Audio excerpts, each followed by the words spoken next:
এসছে। পুজোর শপিং করব বলে কলকাতায় চলে এসেছি। আর কলকাতায় এসেই এখানে ভাবলাম যে আমরা দক্ষিণেশ্বর আর আদ্যাপীঠটা কভার করব। তো আমরা প্রথমে মেট্রো ধরে চলে এলাম। আর এখানে মেট্রোতে এসেই মেট্রো ফাঁকা দেখেই উৎপাত শুরু। ভাবলাম একটু রিল বানিয়ে নেব। তারপর খুব লজ্জা লাগছিল, মনে হচ্ছিল কেউ যেন দেখছে। আর আমি তো পাবলিক প্লেসে কোনো রকম ভিডিও করতে পারি না, তাই খুব কষ্ট হচ্ছিল। আর মেট্রোর সব প্রসেস শেষ করেই আমরা বেরিয়ে গেলাম। পৌঁছে গেছি আমরা দক্ষিণেশ্বর। আর আমরা দক্ষিণেশ্বর মন্দিরের রাস্তায় হাঁটছি। আর রাস্তায় যেতে যেতে কত লোক এই মন্দিরে এসেছে দেখছি। আর কি ভালো লাগছে, মন্দির দর্শন করতে সকলেরই ভালো লাগে, আমারও ভালো লাগে। তবে প্রচুর চড়া রোদ উঠেছিল আর বীভৎস গরম লাগছিল। যাই হোক, ঠাকুরের কাছে যাব, সে গরমই লাগুক আর ঠান্ডাই লাগুক। তো রাস্তায় রাস্তায় যেতে যেতে দেখছি অনেক দোকান। আর এখানে শুধু ঠাকুরেরই জিনিসগুলো বেশি পরিমাণে দেখা যাচ্ছে, দোকান যাদের আছে। আর এটা হচ্ছে স্বামী বিবেকানন্দের স্কুল একটা। তো দেখো সবাই কত সুন্দর করে সব মায়ের মূর্তি সাজানো আছে, দোকানে পট সাজানো আছে। তো এইগুলো দেখতে খুবই ভালো লাগছিল। তারপর যখন দক্ষিণেশ্বর মন্দিরের দিকে যাই, আমরা পৌঁছেছি প্রায় 1টা নাগাদ। আর ওখানে যেতে না যেতেই দেখি যে মন্দির বন্ধ হয়ে গেছে। এটা খুব খারাপ হয়ে গেল। ভাবলাম যে মন্দির এসেই যদি মন্দির দর্শন না করতে পেরেছি তাহলে মনটা তো খারাপ হবেই। আর সেই জন্য আমরা চলে গেলাম আদ্যাপীঠ। রাস্তায় যেতে যেতে দেখছি একজন মহিলা কি সুন্দর গোপাল ঠাকুরকে নিয়ে।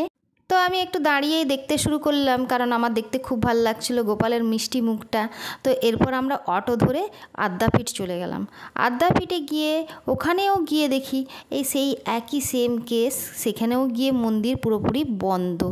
আর এতটাই খারাপ লাগছিল যে আজকে সারা দিনটাই আমরা ঠাকুরের দর্শন করতে পারলাম না। আর যাই হোক, যা হওয়ার কপালে ছিল তাই হয়েছে। তো সোজাসুজি চলে গেলাম পিছনের দিকে গিয়ে মন্দিরটা একটু দেখলাম, কভার করলাম। তারপরে পিছনের দিকে খুব খিদেও পেয়ে গেছিলো। তো আমরা ভাবলাম এখানকারই প্রসাদ খেয়ে নেওয়া যাক। তো আমরা প্রসাদের জন্য পেছন দিকে গেলাম। আর পেছন দিকে গিয়ে দেখছি আমার ছেলে জিজ্ঞাসা করছে যে মা এগুলো কিসের জন্য লাগানো হয়েছে পাথরগুলো। আমি বললাম সবাই দান করেছে এগুলো, যাদের যাদের বাবা মারা মারা গেছে বা কেউ মারা গেছে তখন তারা এই পাথরগুলো দান করেছে এই মন্দিরের জন্য। তো আমরা এগিয়ে চলেছি আদ্যাপীঠ মন্দিরের ভোজন স্থানের দিকে। তো ওখানে যে গেলাম, গিয়ে মাত্রেই ওখানে জুতো চপ্পল খুলে দিতে হবে। তো ওখানে খুলে দিয়ে আমরা কি করলাম, খাবার দাবারের ব্যবস্থার দিকে গেলাম। প্রচুর লোক এখানে খাওয়া দাওয়া করছে। আর দেখে তো আমি অবাক হয়ে গেলাম, কত লোক প্রসাদ খেতে এসেছে। তবে কি এখানে প্রসাদ কিনে খেতে হবে, প্রসাদ কিনে খাওয়ার জন্য 60 টাকা দিতে হবে। আর প্রসাদে যে আইটেমগুলো ছিল সেটা ছিল পোলাও, বেগুনি ভাজা। আমি আর আমার বর খেতে বসে গেছি, ছেলে আগের দিকে বসে আছে, ওই যে দূরে দেখা যাচ্ছে। কারণ প্রথমে আমরা সিট পেয়ে গেছি, তারপরে ওরা সিট পায়নি। আর দিয়েছিল খিচুড়ি, একটা ঘ্যাট চচ্চড়ির মতন। তারপর আমরা গোটা মন্দিরটা ঘুরে ঘুরে দেখলাম। কিন্তু ওই যে বললাম না, ভাগ্য খারাপ থাকলে যা হয়, আমরা মায়ের দর্শন করতে পারিনি। তো ফিরে গেলাম আবার দক্ষিণেশ্বরের দিকে। দক্ষিণেশ্বরে এসে দেখছি প্রচুর পরিমাণে ভিড়। আর হচ্ছে এখনও অবধি গেট খোলা হয়নি, কারণ দক্ষিণেশ্বরে সিস্টেম করে দিয়েছে যে বেলা 1টার মধ্যে গেট বন্ধ হয়ে যাবে এবং বিকেল 3টার সময় গেট খোলা হবে। তো আমরা বিকেল 3টায় পৌঁছে গেছি। এখানে এসে আমরা মন্দিরের দর্শন করব, মন্দির ঘুরব।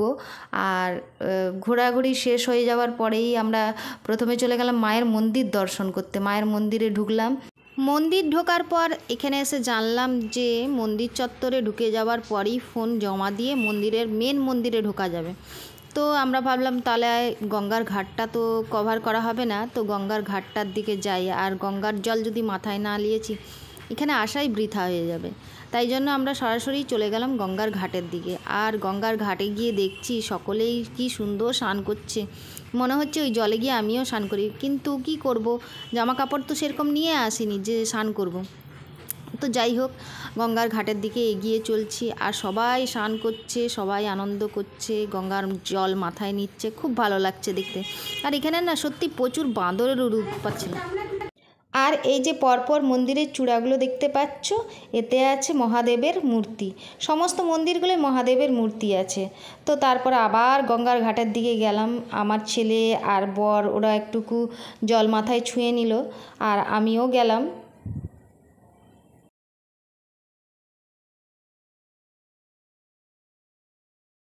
কি সুন্দর দৃশ্য না, দেখো কত সুন্দর হাওড়া ব্রিজটাকে দেখাচ্ছে।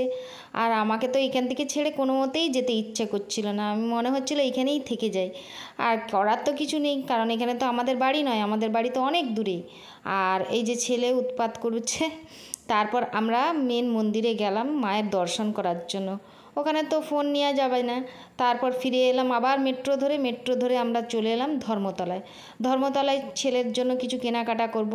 আমার তো কেনাকাটা হয়েই গেছে, কারণ আমি কিছুটা পাশাপাশি দোকানে আর অনলাইনে কিনে নিয়েছি। আর ছেলেরটা কিনতে হবে, তো ছেলের কেনার জন্য আমরা এখানে এসে হাজির হয়েছি ধর্মতলায়। দেখিয়ে সমস্ত কিছু জামা কাপড়ের দোকান দেখে মাথা ঘুরিয়ে গেছে কোনটা কিনবো আর কোনটা কিনবো না। তো একটা মোটামুটি একটা শার্ট কিনে আমরা বেরিয়ে গেলাম। আর ছেলের কিছু পড়াশোনার জিনিসপত্র লাগতো, তো সেটাও কিনলাম। তারপর সোজা আমরা হাওড়া স্টেশনে চলে এলাম। আর ঘেমে টেমে একচার অবস্থা। তো বন্ধুরা, ভিডিওটা ভালো লাগলে অবশ্যই চ্যানেলটিকে সাবস্ক্রাইব করে পাশে বেল আইকনটা দাবিয়ে নাও। আর দেখা হচ্ছে আবার নেক্সট ভিডিওতে। আসবো আবার নতুন ব্লগ নিয়ে। টাটা।